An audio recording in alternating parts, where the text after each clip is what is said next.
أعوذ بالله السميع العليم من الشيطان الرجيم. بسم الله الرحمن الرحيم.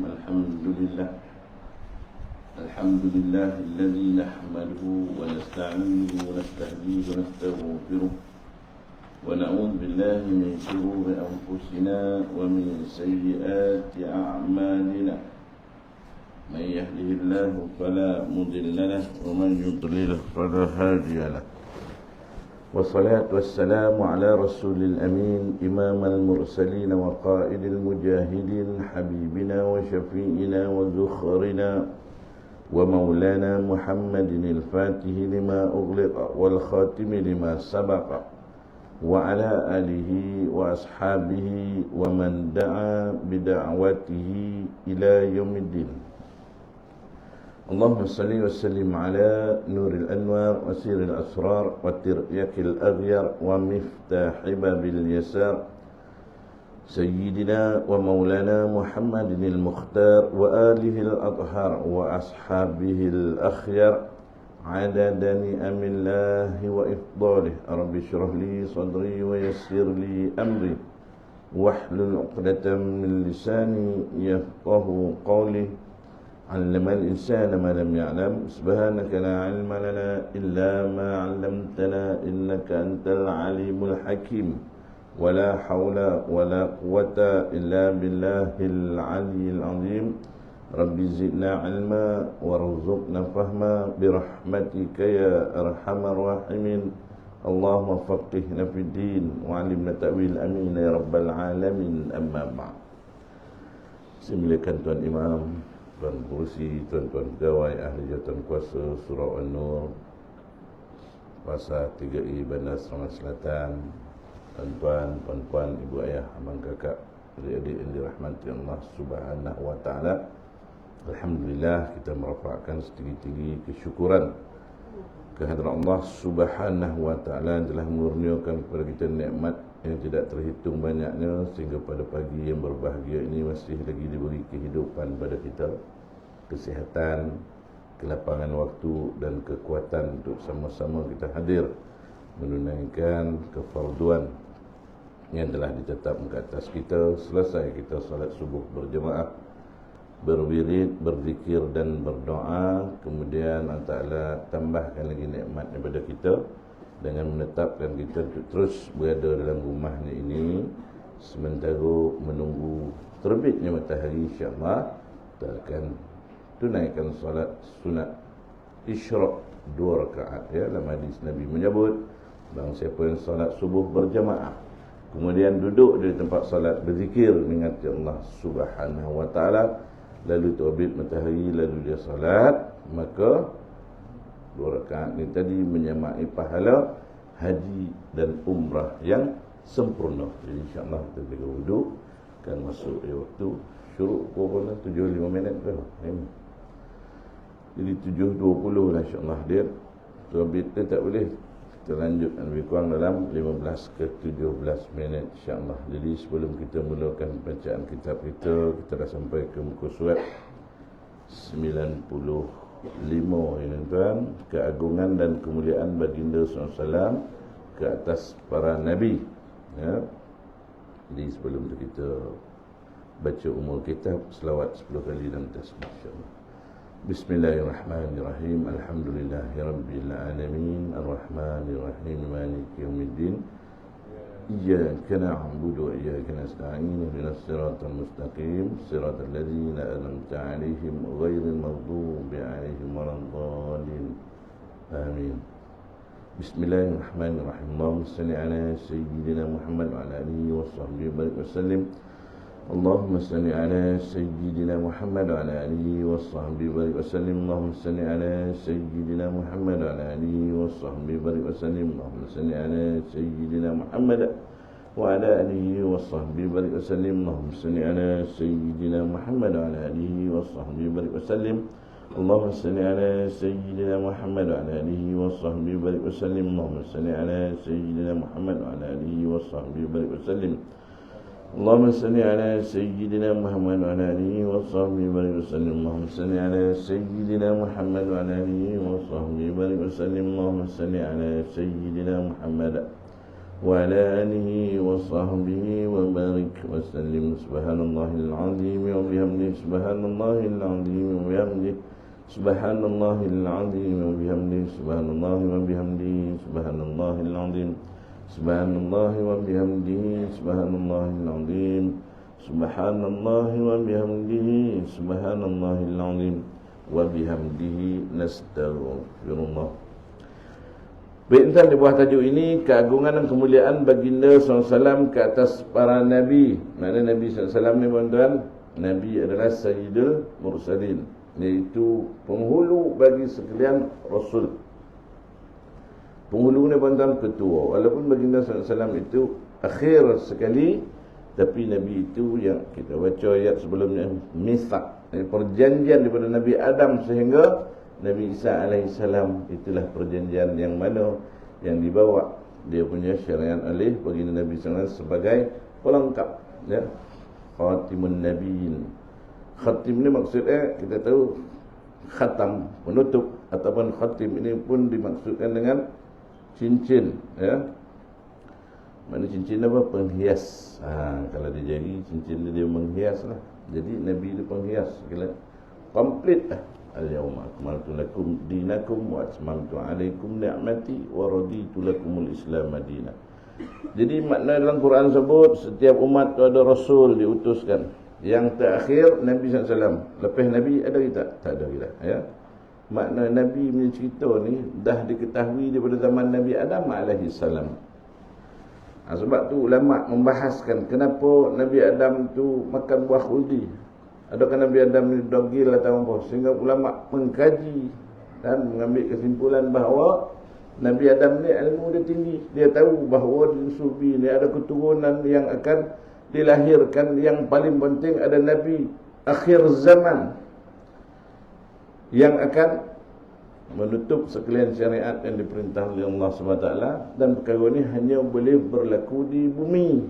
Ini tempat kita duduk, tuan. Syurga tak boleh. Jadi kaedah. Jadi untuk turun ke sini mesti ada sesuatu, maka terpaksa turun. Barulah makna manusia ni jadi ialah dilahirkanlah di bumi ni, kan. Jadi Nabi Adam berpesan kepada anak Nabi Syith alaihissalam, besok akan ada satu Nabi nama Muhammad yang akan lengkap segala yang kau bawa sampai kepada anak cucu. Makna Nabi Syith ni tadi anak Nabi Adam dah tahu dah. Panggil Al-Mithaq. Yang sebelum tu kita baca. Kemudian Nabi Musa alaihissalam pun sama, ya, minta kepada Allah, ya Allah, satu umat ni yang ibadah sedikit, pahala dia banyak. Umat ni bagian, jadikan dia umat aku. Ianya umat Muhammad, ya Allah SWT. Sehingga beberapa perkara yang disebut oleh Nabi Musa ni tentang kelebihan umat, ya. Maka berkata Nabi Musa, kalau begitu jadikan aku umat Muhammad ini. Apa jawab Allah? Tak boleh, kau Nabi dan Rasul. Makna kehebatan Nabi SAW itu tak ada tolak banding dah. Masyhur, ya, seantero alam, bukan seantero dunia, alam tahu.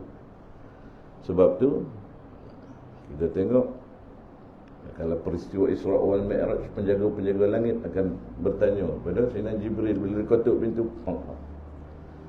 Siapa Jibril? Siapa bersama kamu?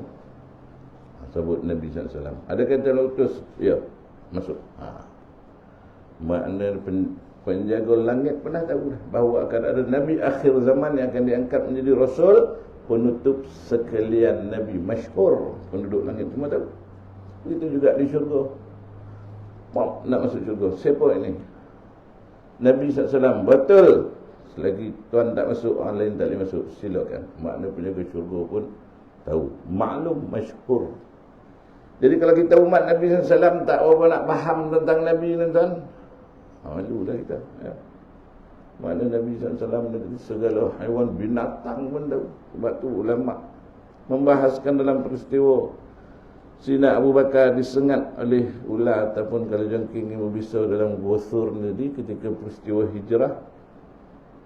Kata ulama, kenapa Sayyidina Abu Bakar disengat? Sebab dia menutup lubang yang ada binatang berbisa. Kenapa pula dia menutup? Sebab dia nampak binatang ni nak keluar. Kenapa binatang tu nak keluar? Sebab binatang tu nak tengok Nabi. Rasulullah nak keluar, saya nak buat jangan keluar. Nak keluar, jangan keluar. Pung, kena sengat. Menitik air mata dia makan menahan. Pung. Kono ke pipi Nabi yang boleh pung. Ya Abu Bakar, wahai Abu Bakar, kau sedih ke bersama dengan aku? Kau kecewa ke sehingga kau menangis? Tidak ya Rasulullah, aku sedang menahan sakit, aku kena sengat. Lalu Nabi ambil air liur ini boleh disapukan. Elok. Aneh. Jadi ulama ni bukan sekadar pada permukaan saja ya tentang Nabi SAW. Dan kalau kita tengok tentang Nabi ni, kita takkan mampu untuk menghabiskan. Sebab apa? Nabi ni sebahagian pada nikmat yang Allah Ta'ala turunkan di antara sebesar-besar nikmat Nabi SAW. Maknanya bila kita tengok dalam Quran sebut ya, dalam surah yang Allah Ta'ala sebut idh kuntum a'da'an fa'allafa baina qulubikum fa'asbahtum bi ni'matihi ikhwana. Ketika mana manusia ni tadi bergaduh ada dua puak, Aus dan Khazraj, kata ulama mufassir, maka Nabi ni datang mempersaudarakan mereka atas dasar agama. Maka dengan nikmat itu jadilah orang-orang yang bergaduh ni bersaudara. Jadi kata ulama, nikmat itu merujuk kepada Nabi. Wa in tamdu ni'matullah la tuhsuha. Kalau kau cuba meniru akan nikmat Allah, nescaya kau tidak akan mampu mengira. Jadi Nabi itu sebesar-besar nikmat yang Ta'ala kurniakan ke atas muka bumi ini. Jadi kita tengokkan sambungannya pandangan. Yang pertama, Abu Hasan Al-Qabisi berkata, Allah SWT mengkhususkan Nabi Muhammad SAW dengan kelebihan yang tidak diberikan kepada yang lain. Kepada yang lain itu kepada Nabi dan sekalian manusia. Para ulama tafsir mengatakan Allah SWT telah mengambil perjanjian setia. Ini Al-Mitsaq ni tadi. Para Nabi dengan diturunkan wahyu. Setiap kali Allah SWT mengutuskan seorang Nabi, Allah SWT akan menceritakan tentang Nabi Muhammad dan kepribadiannya. Makna setiap kitab suhuf apa yang turun pada Nabi itu diceritakan tentang Nabi SAW. Sebab tu orang ahlul kitab Yahudi ke Nasrani, mereka mengenali Nabi SAW itu lebih dari mereka mengenali anak mereka sendiri. Sebab apa? Sebab diceritakan dalam kitab-kitab macam mana sifat Nabi akhir zaman ni. Siapa namanya, semua dia sebut. Hebat tak tuan? Hebat kan? Kita kalau ada pemimpin kita, kadang kita tak tahu. Dah lebih ditebalkan atau dibangsurkan sebagai nak memimpin, baru kita tahu. Tapi ini tak. Allah Ta'ala dah beritahu. Sebab tu orang Yahudi, dia tahu. Kan? Ketika mana Abu Talib buat Nabi SAW berniaga ke Yaman. Lalu di Yaman ada orang heboh. Ini satu rombongan yang hebat. Dia ni luar biasa. Kenapa? Kerana lihat awan memayungi kumpulan ni. Lalu sampai di satu gereja tempat ibadah dia orang dipanggil. Panggil kumpulan tu masuk. Kita buat jumpa padri besar. Dia punya ni lah. Dia punya orang alim dia lah. Ahlul kitab. Jadi dia tengok tak ada yang ciri Nabi. Adakah lagi yang tak ada dalam kumpulan ni? Nah, nampak? Dia kenal. Macam kita lah. Tengok muka, tak ada ni dah. Jadi bila dia tanya, ada. Siapa ada seorang budak, orang muda? Panggil dia masuk. Lalu dia tengok, ini dia, kompom. Anak siapa ni? Anak saya, kata Abu Talib. Tak mungkin. Tahu lagi. Tak, anak saudara. Ini betul. Sebab apa? Aku nak beritahu lah. Ini adalah, dia ni akan menjadi Nabi nanti. Hari beritahu, jaga elok-elok. Sebab kami tahu dia ni anak yatim. Tak ada yang, dia huraikan satu persatu. Entah. Yang jadi masalah, mereka ni tidak beriman akhirnya. Kenapa? Kerana kesombongan. Sombong jadi masalah. Itu sifat iblis, syaitan. Laknatullah. Sombong yang buat kehancuran. Dia tahu. Dalam Quran sebut dia tahu. Tapi dia sombong. Sebab apa? Adalah dua perkara. Yang pertama, kumpulan mereka tak Tak diambil. Seolah-olah menyalah Allah SWT. Kenapa Nabi akhir zaman daripada kaum Arab, bukan daripada kaum kita? Ini sombong. Lalu tidak beriman dia dengan Nabi SAW, maka batal. Di Madinah begitu juga. Kan kita tengok adanya orang Yahudi, sehingga adanya perjanjian Aqabah, adanya perang Khaybar. Ini semua puak-puak Yahudi. Kenapa dia ada di Madinah Yahudi? Adakah negeri dia di Madinah? Tak. Orang Yahudi lepas perang ni halau pula. Dan lepas mereka tidak mematuhi perjanjian, orang Yahudi ni memang tak mematuhi perjanjian. Dia suka buat akal. Kerana kata ulama, Yahudi ni dah tahu Nabi akhir zaman ni akan berpindah ke Yathrib, ke Madinah ni. Jom kita pergi ke ramai-ramai sana. Nampak tak? Ya, ini orang Yahudi dia tahu, tapi sombong. Maka para ulama tafsir mengatakan Allah SWT telah mengambil perjanjian setia para Nabi dengan menceritakan tentang Nabi Muhammad SAW dan keperluan. Allah SWT mengambil perjanjian setia para Nabi dan mereka turut beriman dengan Nabi Muhammad SAW. Mana semua Nabi tahu, ya, semua Nabi tahu dan semua Nabi kenal. Dikatakan para Nabi menerangkan perkara ini kepada kaum mereka. Ini satu perkara yang mustahil. Tidak ada Nabi yang tidak diberitahu tentang Rasulullah, dan tak ada yang menyembunyikan. Mana dia beritahu akan lahir nanti di akhir zaman satu Nabi yang begini-begini, diceritakan kepada kaum mereka. Kemudian mengambil perjanjian setia mereka untuk disampaikan pula kepada orang selepas mereka. Mana agama ni buat tu, agama adalah Islam, ya. Semua Islam. Inna dina 'indallahil Islam. Habis hari Yahudi itu bangsa, ya, agama dia tetap Islam. Firman Allah SWT, "Tsumma ja'akum." Kata-kata ini ditujukan kepada ahli kitab yang hidup di zaman Nabi Muhammad SAW. Ini cerita dari ahli kitab, kan? Termasuklah Waraqah bin Nawfal, sepupu kepada Sayyidatina Khadijah ketika Nabi SAW mengirim wahyu. Maka kata Waraqah bin Nawfal, ini orang yang disebut dalam kitab kami. Kalaulah aku hidup ketika dia berdakwah, maka aku akan menjadi penolong. Jadi ahli kitab ni apa, tuan? Ahli kitab ni ialah orang yang beriman dengan kitab yang sebelum. Kalau kita tengok bangsa dia Yahudi, agama Yahudi, Kristian, kitab Taurat, kitab Injil, Bani Israel lah. Jadi bila Nabi SAW diutus, ada yang terus dengan dia punya pegangan kepada kitab lama tadi. Jadi ahli kitab ni dia ada bahagian dah. Boleh dinikahi ahli kitab ni tadi. Kemudian boleh makan sembelihan mereka. Kemudian kalau mereka ni ada perjanjian, dia ni zimmi, dilindungi oleh kerajaan Islam, maka kalau dia ni dibunuh, dia berhak menerima diat, ya. Berapa banyak? 1/8 kalau tak silap.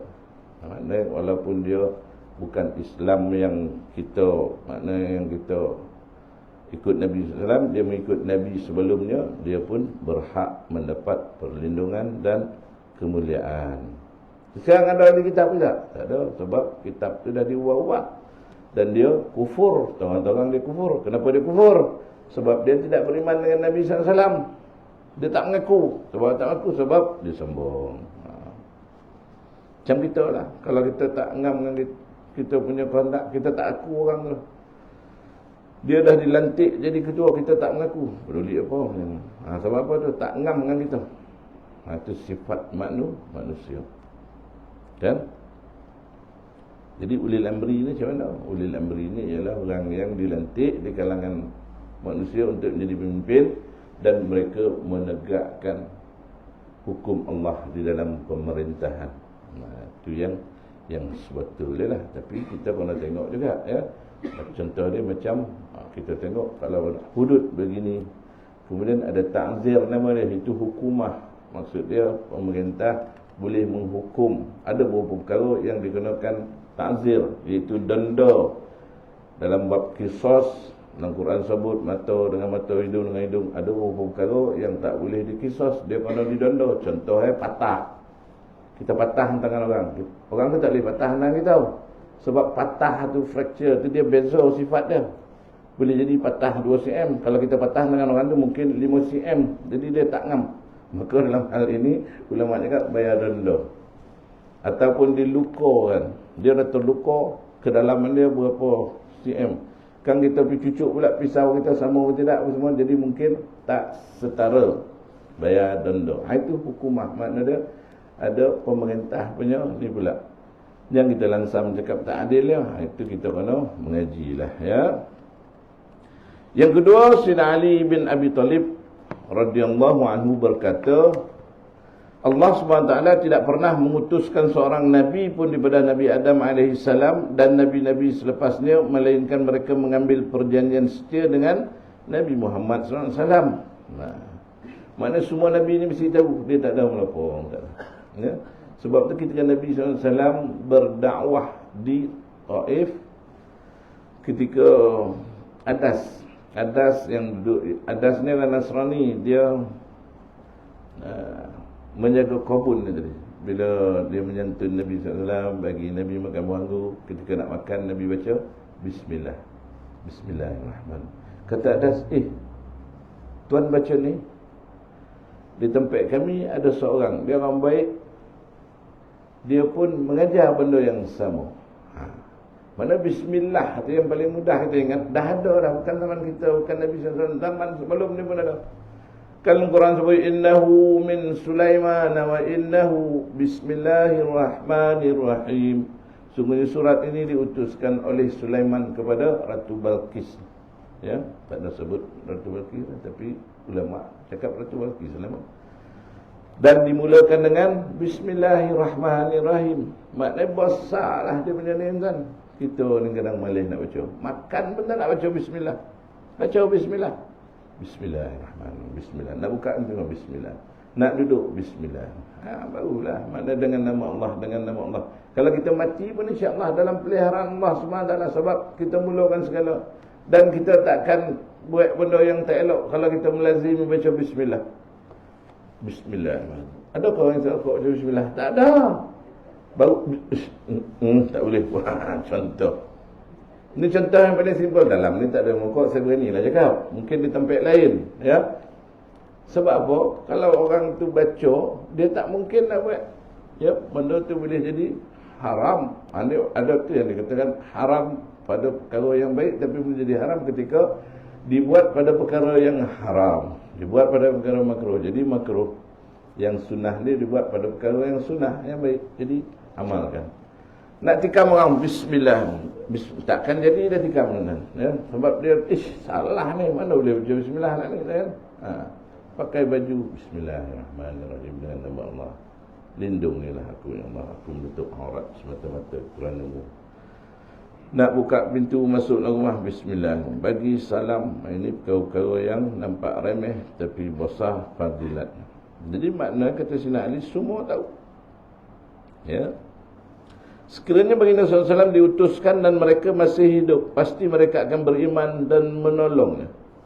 Baginda SAW juga pasti mengambil perjanjian setia bersama kaumnya. Makna kalau Nabi-Nabi ini hidup, mesti mereka menolong perjuangan Nabi SAW. Contoh lain berkaitan dengannya daripada Asudi dan Qatadah. Mereka mengatakan ayat berikut mengandung kelebihan baginda SAW. Firman Allah Ta'ala, A'udzubillahi minasyaitonir rajim, Bismillahirrahmanirrahim. Wa idh akhadna minan nabiyyina mitsaqahum wa minka wa min Nuhin wa Ibrahim wa Musa wa Isa ibn Maryam wa akhadna minhum mitsaqan ghalidha. Dan ingatlah tak kala kami mengambil perjanjian daripada nabi-nabi dan daripada kamu sendiri dan daripada Nuh, Ibrahim, Musa dan Isa ibn Maryam, dan kami telah mengambil daripada mereka perjanjian setia yang teguh. Maknanya perjanjian dan perjanjian untuk membawa syariat yang akan disempurnakan oleh baginda Nabi SAW, yang diajar kepada umat manusia yang pertama mentauhidkan Allah Subhanahu wa taala. Itu Nabi punya kerja, mengajar manusia supaya menyembah Allah Subhanahu wa taala, memberitahu sifat-sifat Allah supaya manusia faham dan tidak mensifatkan yang lain itu sama macam Allah. Tak ada. Inilah perjanjian yang pertama. Kemudian apa? Janji untuk manusia itu menjadi baik sesama manusia yang lain, sesama makhluk. wa'tasimu bihablillahi jami'an wa la tafarraqu. Berpegang teguhlah semua pada tali Allah, ini agama Allah, dan jangan bercerai-berai. Maksud dia bergaduh-gadah, bermusuh-musuhan, berperang, saling berbunuhan. Tak boleh, sebab semua orang mulia. Sebab tu kemuliaan manusia, dan asal dia manusia, dia mulia. Dia diciptakan daripada air yang bukan najis, suci. Maknanya tadi tidak menyuci kan, ya, suci tapi tidak menyuci kan. Maknanya kalau manusia tu daripada air yang najis, najis manusia tak, ya. Kita bukalah kitab Fiqh minta maaf sebut.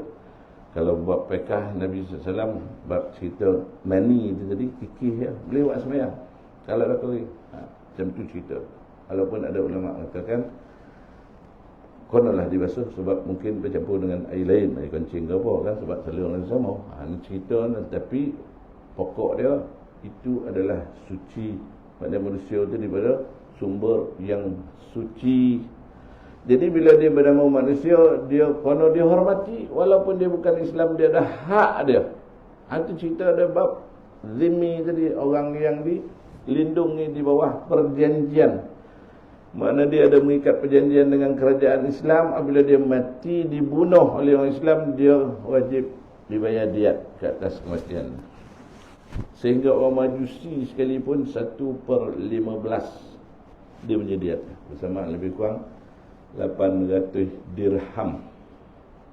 Dia kata Sayyidina Umar kira kalau orang Majusi yang menyembah api itu dibunuh dengan serangan tanpa benar, dia kena bayar diat 800 dirham kepada waris, 1/15. Begitu Islam mengiktiraf kedudukan manusia. Begitu juga tentang jiran, 3 golongan jiran. Yang pertama, jiran itu kerabat kita, adik-adik, dia ada 3 hak. Yang pertama, hak dia sebagai kerabat. Yang kedua, hak dia sebagai Islam, dan hak dia sebagai jiran. Jiran orang Islam dia ada 2 hak. Satu sebagai orang Islam, yang kedua sebagai jiran. Dan orang kafir yang menjadi jiran, dia ada 1 hak, iaitu hak dia sebagai jiran. Tidak boleh disakiti, haram menyakiti mereka. Kemudian firman Allah SWT, kita tengok maknanya, sungguhnya kami mewahyukan kepadamu, yakni Muhammad, sebagaimana kami telah mewahyukan kepada Nabi Nuh dan Nabi-Nabi setelahnya. Jadi dalam Quran ni ada Nabi-Nabi yang banyak sebut. Paling banyak sebut Nabi Musa AS kan? Dan Nabi-Nabi setelahnya. Dan kami juga telah mewahyukan kepada Nabi Ibrahim, Nabi Ismail, Nabi Ishak, Nabi Yaqub, serta keturunannya Nabi Isa, Nabi Ayub, Nabi Yunus, Nabi Harun dan Nabi Sulaiman. Dan kami berikan kitab Zabur kepada Nabi Daud dan Rasul-Rasul yang telah kami ceritakan kepadamu sebelum ini, dan Rasul-Rasul yang tidak kami ceritakan hal mereka kepadamu. Maknanya Rasul yang cerita dalam Quran ni ada 25, ini wajib diketahui. Ini cerita dia 25 Rasul ni wajib kita tahu. Sebab apa wajib kita tahu? Sebab kita ni wajib tahu Quran. Disebutkan dalam Al-Quran. Ramailah Nabi-Nabi lain yang kita tahu tak ada sebut Al-Quran, tapi 25 disebut, maka wajib. Samalah macam malaikat, 10 malaikat yang wajib diketahui. Ini jadi isu cerita sifat 20 ni kan. Ada orang cakap 20 sifat Allah Ta'ala. Allah Ta'ala banyak lagi sifat. Memang Allah Ta'ala bersifat dengan segala sifat-sifat kemuliaan. Sifat kamalat. Manusia itu bersifat dengan sifatun naqais, sifat yang nuksan, kurang, kekurangan. Kita lupa, kita latih, kita mengantuk. Dalam Quran sebut la ta'khudhu sinatu wa la naum. Allah Ta'ala itu tidak pernah mengantuk, apalagi tidur. Wala ya'udu hifdhuhuma wa huwal aliyyul azim. Allah Ta'ala tidak pernah latih menjaga langit dan bumi barang antara keduanya. Dia adalah Tuhan yang maha tinggi lagi maha mengetahui. Semua disebut dalam Quran. Maknanya banyaklah sifat yang kesempurnaan itu pada Allah. Yang 20 ni yang wajib diketahui. Itu kalau faham 20 ni pun tak lapis, nak baca yang 2000. Apa hal tuan-tuan? Apa action mana? Kenapa kita nak melekeh sifat 20, sifat 20. Mana taklah sifat 20? Suruh dia baca sifat 20. Allah kalau dia baca Asmaul Husna dah. Nas'aluka dia. Mana suruh baca sifat 20? Lain dia beri contoh. Dan nama Allah SWT 99 yang kita baca lalu tu, di situ pun ada sifat Allah SWT. Jadi pula 20 ni yang wajib diketahui, dibaca, dipaham. Qudrah, iradah, ilmu, hayat, sama, basar.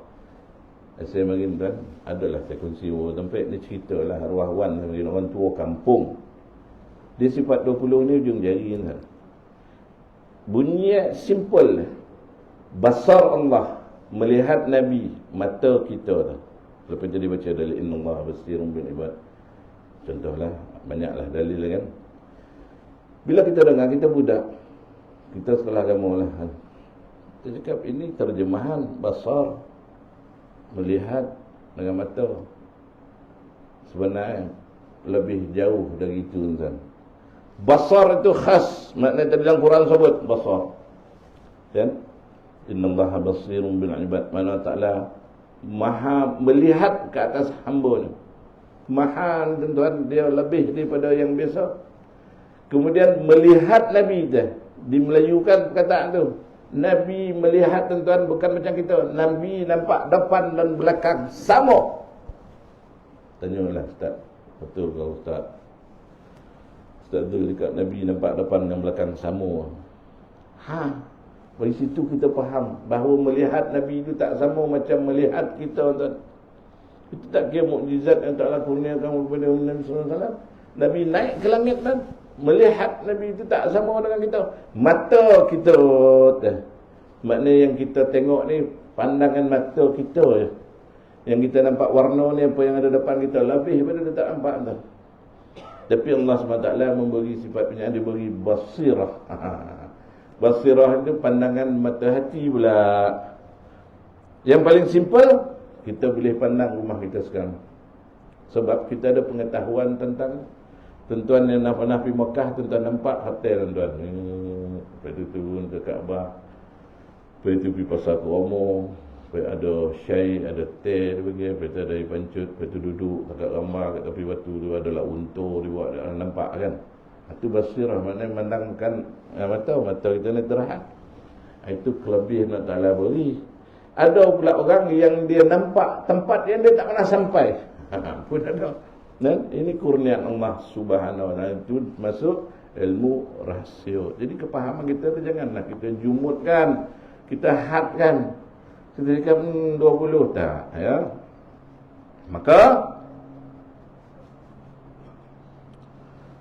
dan Allah telah berbicara dengan Nabi Musa secara langsung, yakni tidak ada perantaraan. Ini kelebihan Nabi Musa. Nabi Musa jumpa Allah Ta'ala di Bukit ni bercakap Allah Ta'ala di Bukit Tursina, dia kena munajat. Dan Allah Ta'ala perintahkan Nabi Musa tanggal kasut. Buka kasut tu. Kita tuan-tuan kalau semayang dekat Mekah, kadang kita semayang mayat, mayang jenazah. Kita tengah jalan-jalan, Allahu Akbar, kita tengah semayang jenazah. Kita nak terus masuk kan. Kita tengah pakai selipar, sandal atau pakai kasut. Kita jangan pakai tuan-tuan. Tanggalkan kasut kita tu, kita pijak kasut tu. Kalau kita pakai makna kita berkasut nama. Tapi kita tanggal itu, kita pijak, itu dah lain section tuan-tuan. Nah. Kadang kita nak copek, kita tu pakai yang sama, tak sama. Tanggal pijak lain, seolah-olah dia dah jadi alih yang lain. Kita pijak dia. Tapi kalau kita pakai makna dia melokek itu badan kita. Itu cerita tuan-tuan ya. Samalah macam kita menutup aurat. Apa istilah menutup aurat? Pakaian tu mesti melekat ke tubuh badan kita. Okey, sekarang ni kita syarat sah solat mesti wajib menutup aurat. Maksud aurat tu yang nampak, orang nampak dia tak boleh tengok. Itu aurat tu yang perlu ditutup. Sekarang kita semayang dalam kotak. Tutup semua kotak tu, kita boleng lah. Tahu boleng tu, tak pakai apa-apa. Kita semayang, satu manusia tak nampak kita sebab kita masuk dalam kotak. Kita dah masuk channel mari lah. Kita tutup pintu kan. Kita pun sembahyang. Tak ada siapa nampak. Semua orang tak nampak. Dan kita dah kunci tak dalam. Atas tak nampak, bawah tak nampak. Sah atau tidak sembahyang kita? Ha? Sah tak? Tak ada nampak orang aurat, tak nampak. Kita boleh lah tengok aurat kita, tak ada masalah. Maka jawapannya tidak sah. Sebab pakaian itu tidak melekat ke tubuh kita. Kita memakai almari nama. Tapi dikira menutup aurat sebab tu orang perempuan tak wajib pakai tudung sebenarnya. Nah, pagi ni saya bagilah tu. Banyak tuan guru cakap, orang perempuan tak wajib pakai tudung. Yang wajib menutup aurat. Nak pakai guni dadak pun boleh. Buat lubang sikit lah. Bukan pakai tudung. Tudung tu alat untuk menutup aurat. Ambil guni dadak ke, guni bawang ke, jadi tak nampak rambut. Belidi pun boleh. Belidi biru yang besar tu, masuk buat lubang. Orang tak nampak. Sama juga kalau kita buat kotak macam SpongeBob tu. Yang kotak tu, pakai kotak, berlubang, kaki dia keluar. Kita berjalan. Orang tak nampak aurat kita dah. Pasal kita dalam kotak tu. Tapi dalam bab nak sembahyang, dia tak mau macam tu. Dia kena melokek. Faham kan? Yang kita masuk dalam bilik, kita tutup, lepas tu kita sembahyang baling. Tak boleh. Sosek, jauh sosek tu. Kan sikit tu. Maka Nabi Musa tadi diperintah oleh Allah SWT tanggal selipar. Nabi naik ke langit. Ada tak kita jumpa Nabi suruh meninggalkan selipar di Baitul Maqdis sebelum Mi'raj? Isra jalan naik burak. Mi'raj burak ambil insan. Burak tinggal kat bawah. Burak ni Nabi sebut dia ni rendah daripada kuda, tinggi sikit daripada keldai. Dia punya perjalanan sejauh mata memandang. Mana nampak? Kita nampak gunung nak sampai situ, dia melangkah cuk cuk cuk cuk daripada Masjidil Haram ilal Masjidil Aqsa. Lepas tu Nabi menambatkan burak di tempat yang selalu para Nabi menambatkan. Maknanya burak ni kan? Burak ni tunggangan para Nabi. Termasuk Nabi Ibrahim AS naik burak daripada Palestin nak datang ke Makkah. Naik burak. Jadi dia cerita burak ni ketika Nabi SAW naik, dia menginjang-injang, menggelintin dia. Jadi dua pandang ulama. Yang pertama burak ni dia cuba nak buat hal, tapi yang paling asah, ada yang paling betul lah, sebab burak ni terlampau gembira nak membawa Nabi akhir zaman. Riang benar dah. Lepas tu Nabi Jibril cakap, burak, kata budak siapa ni? Ini Rasulullah. Tunduk burak. Burak tu sebenarnya agak nak jawab, aku tahulah sebab tu aku menggelintin gembira agak lah ya. Jadi diam burak tu. Kan cerita Jabal Uhud bergogar. Kan? Nabi cakap apa? Ya Uhud, kau jangan. Uhud ni dia terlampau gembira. Nabi SAW berada di atas. Nabi cakap, kan di sini ada orang yang paling benar, Sayyidina Abu Bakar Siddiq, dan dua orang bakal syahid, Sayyidina Umar dan Sayyidina Uthman. Berhentilah, Nabi hantar lagi. Berhenti Jabal Uhud bergogar. Sebab tu tuan-tuan, kalau pergi ke Madinah, kita dibuat ziarah Jabal Uhud, kita bercakap dengan Jabal Uhud, tapi jangan orang lain dengar. Kan dia hantar kita pergi hospital kan.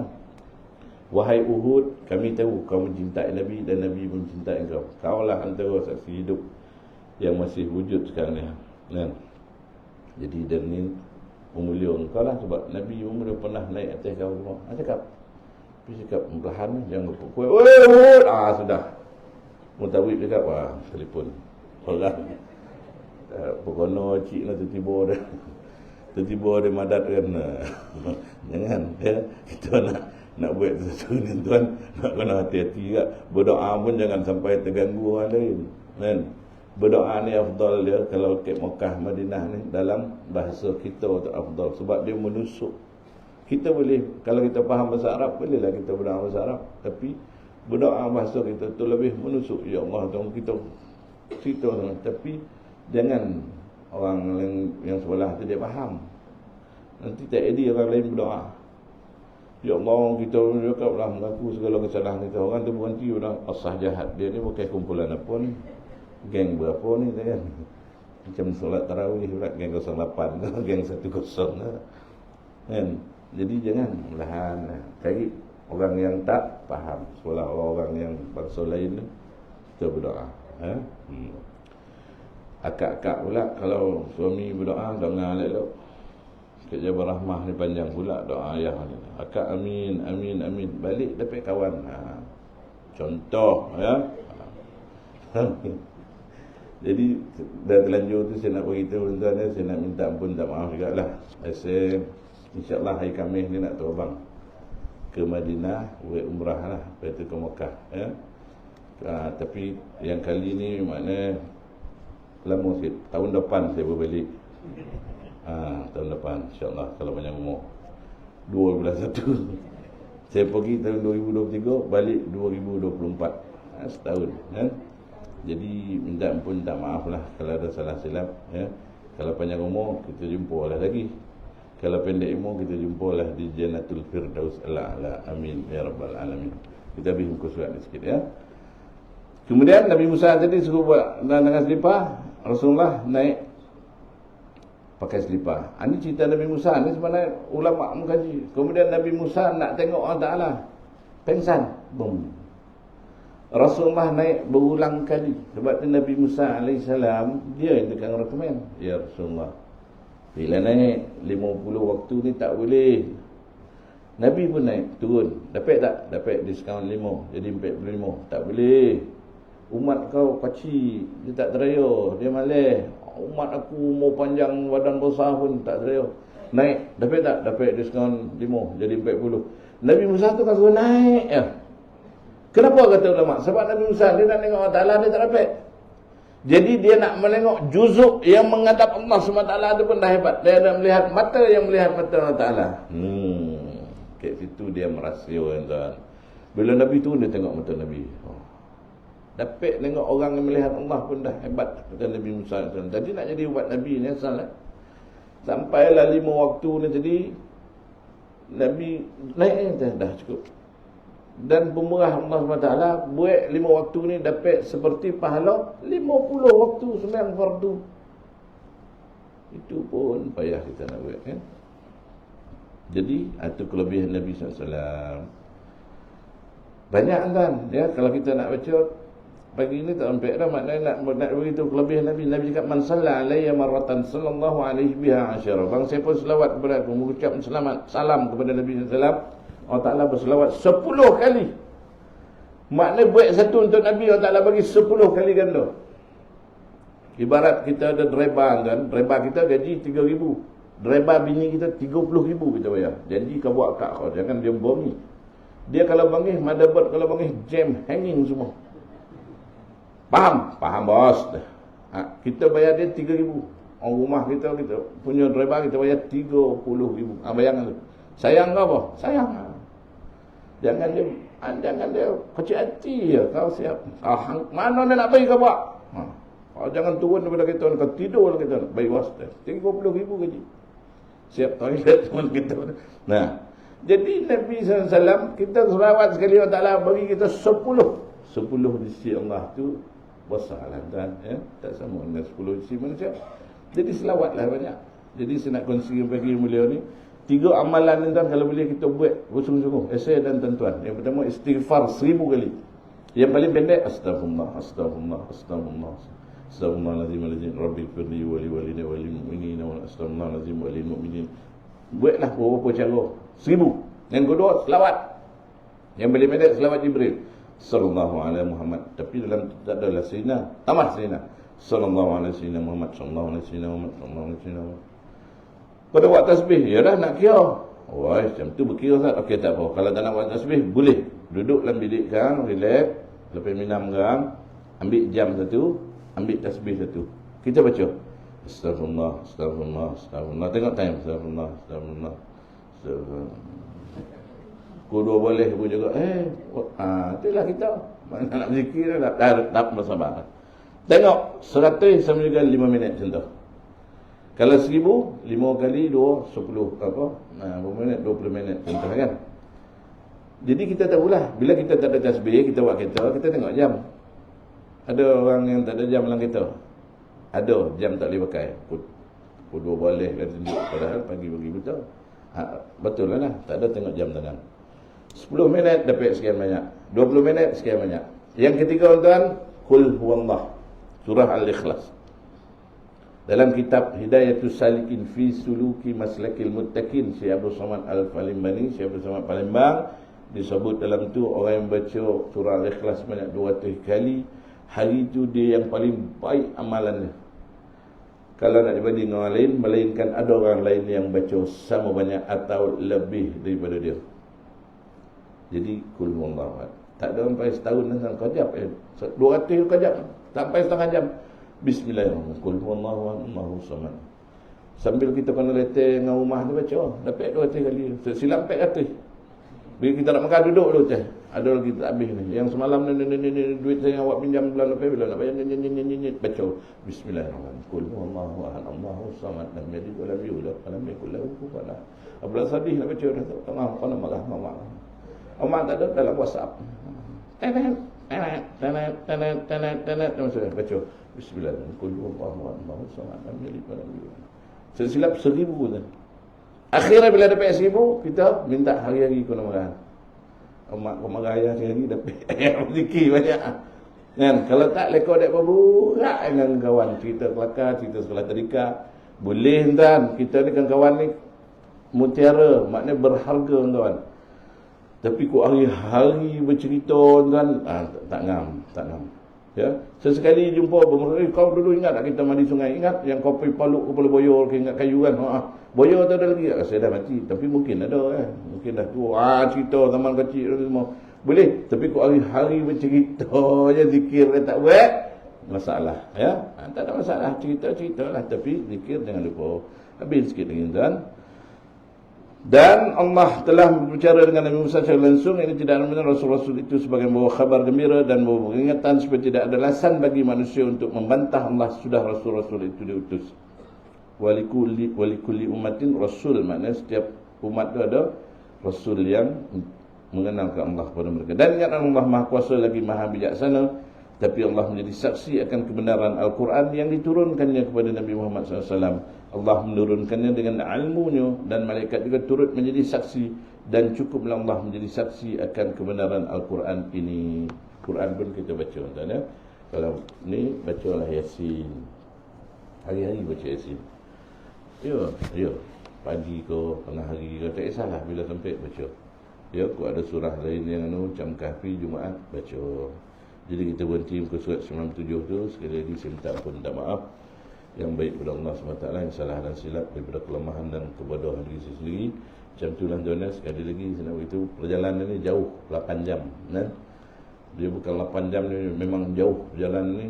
Jadi ada kemungkinan balik, ada kemungkinan tak balik. Jadi sekali lagi minta ampun, minta maaf kan. Saya pergi hari Khamis. Jadi pagi Jumaat tu mestilah kita pergi ke Raudah kan. Pagi Jumaat kita berziarah Nabi SAW duduk.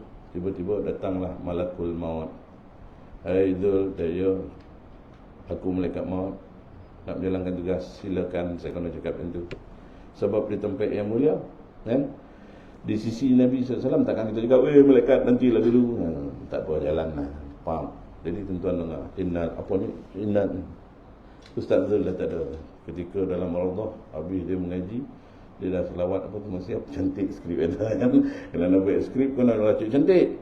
Dan telah pun selamat disemajikan di Baqi' Al-Gharqad kan. Jadi siapa datang situ Fatihah. Contoh kan. Jadi itulah dapat saya kongsikan, selawat 1000 kali, istighfar 1000 kali, surah Al-Ikhlas 200 kali. Ni kita amalan macam bila kita tak buat macam kita berhutang lah. Tak kisah kan, tak mesti duduk atas sejadah, sambil berkebun, sambil kita buat kereta, sambil macam-macam kan. Jadi yang lain tu baca lah macam biasa. Sayyidul Istighfar, Allahumma anta rabbi la, itu baca. Bismillahirrahmanirrahim la yadurru, itu baca. Ayat kursi 18 kali, itu baca. Lagi tuan-tuan, banyak lama laqad ja'akum 7 kali bagi tu. Bacalah, itu baca semua. Yang 3 ni kita cuba jadikan rutin kehidupan kita, insya-Allah. Ya, berjaya tuan-tuan. Itu daripada amalan segi bacaan. Yang daripada tubuh badan kita nak pergi tolong buat masjid, pergi bancuh simen apa semua, kadang kita tak sampai, kita tak pandai, kita tak mampu, kita tak. Ni daripada bacaan dekat mulut dia main. Kalau malas nak, kalau nak pergi merayau juga ni, cabut kepala tu letak, kau baca kan dan pergi berjalan tu kan. Macam itulah ibarat kata dan paling mudah di mulutnya, tanpa perlu kita berpeluh. Jadi cukup sekadar itu dulu, yang baik pada Allah SWT. Salam kepada diri saya sendiri. Saya minta ampun dan maaf. Panjang umur kita jumpa. Kita tutup dengan tasbih kafarah dan suratul Asr. Bismillahirrahmanirrahim. Subhanakallahumma bihamdika nashhadu an la ilaha illa anta nastaghfiruka wa natubu ilaik. Bismillahirrahmanirrahim. Wal 'asr innal insana lafi khusr illa alladhina amanu wa 'amilus shalihat wa tawassaw bil haqqi wa tawassaw bis sabr. A'udzu billahi as-sami'il 'alim minasy syaithanir rajim. Bismillahirrahmanirrahim. Alhamdulillahi rabbil alamin wa bihi nasta'in wassalatu wassalamu ala rasulil amin wa ala alihi washabbihi rasulillahi ajmain. Allahumma rabbana ighfir lana dhunubana wa liwalidayna warhamhuma kama rabbayana shighara wa li jami'il muslimina wal muslimat al mu'minina wal mu'minat al ahya'i minhum wal amwat bi rahmatika ya arhamar rahimin. Allahumma akhtim lana bi husnil khatimah wa la takhtim alayna ya Allah bi su'il khatimah. Rabbana atina min ladunka rahmatan wa hayyi' lana min amrina rashada. Allahumma ansuril muslimina wal mujahidin fi Falastin wa fi kulli makan wa fi kulli zaman ya arhamar rahimin. Ya Rabbi bil Mustafa balligh maqasidana waghfir lana ma madha ya wasi'al karami. وصلى الله على سيدنا ومولانا محمد النبي الأمي وعلى آله وصحبه وسلم. سبحان ربك رب العزة عما يصفون. سلام على المرسلين والحمد لله رب العالمين. تقبل الله منكم. السلام عليكم ورحمة الله وبركاته.